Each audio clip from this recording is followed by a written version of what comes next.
মারা যায়। আর তাহলে কি বলবো, যার পৃথিবীতে খুব কষ্ট, পৃথিবীতে আর বাঁচতে ইচ্ছা করে না, তোমরা কেউ চাওয়া ভুলে যায় না, কারণ আমরা বাঁচতে চাই, পৃথিবীতে কিছু একটা করতে চাই। তো ওই লোকটা তো অবশ্যই বাঁচতে চাবে, আমরা যেরকম বাঁচতে চাই। আসলে আমরা অজ্ঞান হই, মানে পাগল হইলাম, আমরা পৃথিবীতে বাঁচতে না মনে চাইতো, তাহলে আমরা ডুবে মরে যেতাম। তো লোকটা কি করলো, সবাইকে নিয়ে উঠতেছে, অনেক কষ্ট করে একটা ডুবে যাচ্ছে, হাত ছেড়ে দিচ্ছে, বোঝাইতেছে, আমার উঠতেছে, এক পর্যায়ে তারা সবাই উঠে গেল, বুঝে না। তো এই কথা আল্লাহ তাআলা আসলে আসলে কি বলছে, বল আর সময় কসম বলছে। আসল শব্দটা আমাদের ব্যবহার করা হয় একটা জিনিস শেষ হয়ে যাচ্ছে, খুব অল্প সময় আছে, আমাদের আসরের নামাজ দিনের শেষ টাইম, মানে দিনটা শেষ কবে হবে, এখন একটা আসরের সময় হয় না, আসর সময়টা কারণ না, দিন শেষ একটা টাইমে আসর সময়, এই জন্য এটাকে কি বলা হয়েছে, আসর বলা হয়েছে, আসরের অর্থ। যেরকম এটা আমরা উদাহরণ দিতে পারি যে কিন্তু আমি কাপড় শুধু ধোয়ার পরে কাপড় নিকাই না, পানিটা ফেলাই দিই, কি জন্য পানি ফেলাই, কাপড়টা শুকনো হয়, পানিতে আস্তে আস্তে পরে এরকম একটা অর্থ তোলার জন্য আসর শব্দটা ব্যবহার করা হয়।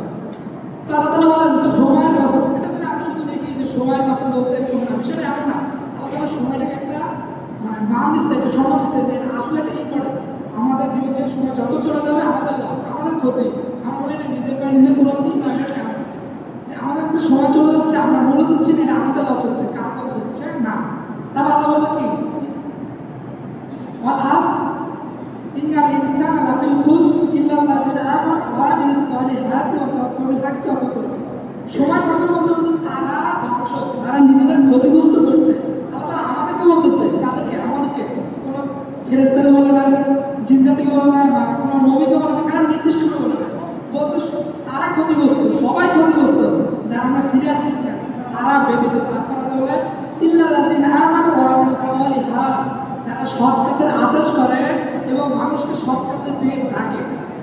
কিন্তু আমার যারা কি করে, সৎ কাজের জন্য আদেশ দেয়, সৎ কাজ করে এবং অন্যকেও সৎ কাজের আদেশ দেয়। নাম্বার 4, সৎ কাজের আদেশ দেয় তারপর কি করে, ধৈর্য সহকারে। যেরকম বলো, আমি একজনকে বললাম, তোমাকে বললাম যে তুমি এই কাজটা করো, বলো না আমি করবো না, এখন যদি আমি চলে আসি তাহলে তুমি কি খারাপ কাজটা করো, ভালো কাজটা করবো না। আমি যদি আমি ধৈর্য দিয়ে লোকে বুঝাই এই কাজটা করো, এটা ভালো, নামাজ পড়ো, নামাজটা ভালো, আমার ধৈর্য দ্বারা কারণে কি তুমি নামাজটা পড়তেছো, তারা তাহলে এটাই বুঝেছে যে তোমরা সময় গুরুত্ব দাও এবং সৎ কাজ করো এবং সৎকে আদেশ দাও এবং ধৈর্য সহকারে তোমরা সৎ জায়গায় দাবিত হও। যেরকম আমরা এক মুসলমান, আমরা পৃথিবীতে আসলে আমাদের কি করা দরকার, দিন সময়কে জানা দরকার, দিন ভালো কাজ করতে দরকার, ভালো কাজ করতে এবং সময়ের মূল্য দেওয়া দরকার এবং মানুষকে ভালো কাজের দিকে দাবিত করা দরকার। 4 নম্বর যে আমাদের কি করা দরকার, ধৈর্য সহকারে মানুষকে দিনে কথা বলতে, আমরা কিন্তু বলি না সেটা কি সে না আসো, আমিও বললাম সে বললাম, আমার পরিশ্রম বিটা আর কাউকেও না তো একটা আমাদের 4টা জিনিস বলছে যে একটা আমাদের সাথে রিলেটিভ। যেরকম আমি তোমাদেরকে, তোমরা যখন ছাত্র, একটা উদাহরণ দিই, আমাদের ক্লাসে আমাদেরকে 4টা কাজ দিচ্ছে, 4টা কাজ দিচ্ছে শিক্ষকের, আমরা কি করলাম 4টা কাজে 2টা কাজ ফুল 100% করবো।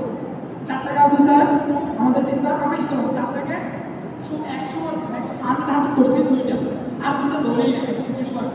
এখন তুমি যখন এই কাজগুলো ক্লাসের যে টিচারকে দিবা, টিচার তুমি 2টা অনেক সুন্দর করছো আর 2টা করার সমস্যা নাই, কেমন না, টিচার বলো তুমি 2টা করছো আর 2টা করো না, তুমি তো নাম্বার পাবো না। যেরকম পরীক্ষার খাতে আমাদের আনসার দিতে হয় 7টা, এখন আমরা যদি 7টা মানে 2টা দিই বা 1টা দিই হবে, কিন্তু ফাঁসি হবে, ফেল।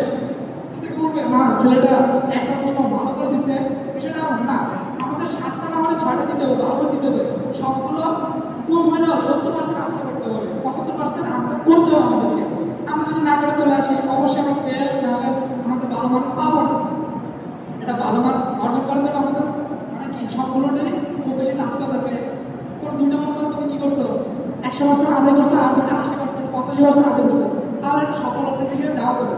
এরকম আমরা এখানে আমাদের 4টা কথা বলছে, 4টার ভিতরে আমাদের 2টা করলাম, 2টা করলাম না, বা 1টা করলাম 3টা করলাম না, বা 3টা করলাম 1টা করলাম না, হবে না। আমাদের 4 একটা সাথে একটা রিলেটিভ, একটা সাথে আটটা হয় না। কিন্তু আমরা সব কাজ করবো, এক একটা করবো, মসজিদের পাশে পর্যন্ত করবো, আমি একটা জানাতে না হবে না। আমাদের যে মুসলিম ভাই আছে তাদেরকে দাওয়াত দিতে হবে, তাদেরকে দিনের মধ্যে আনতে হবে এবং তাদেরকে দাওয়াত দিলাম আসবে না, ঠিক আছে নাচটা হয় কি হচ্ছে না, না আমাদের ধৈর্য সহকারে তাদেরকে দিনের মধ্যে আনতে হবে, তারা জাহান্নামে না যায়। আমি একা না, সবাইকে। যেরকম আল্লাহ তাআলা রাসূল সাল্লাল্লাহু আলাইহি ওয়াসাল্লাম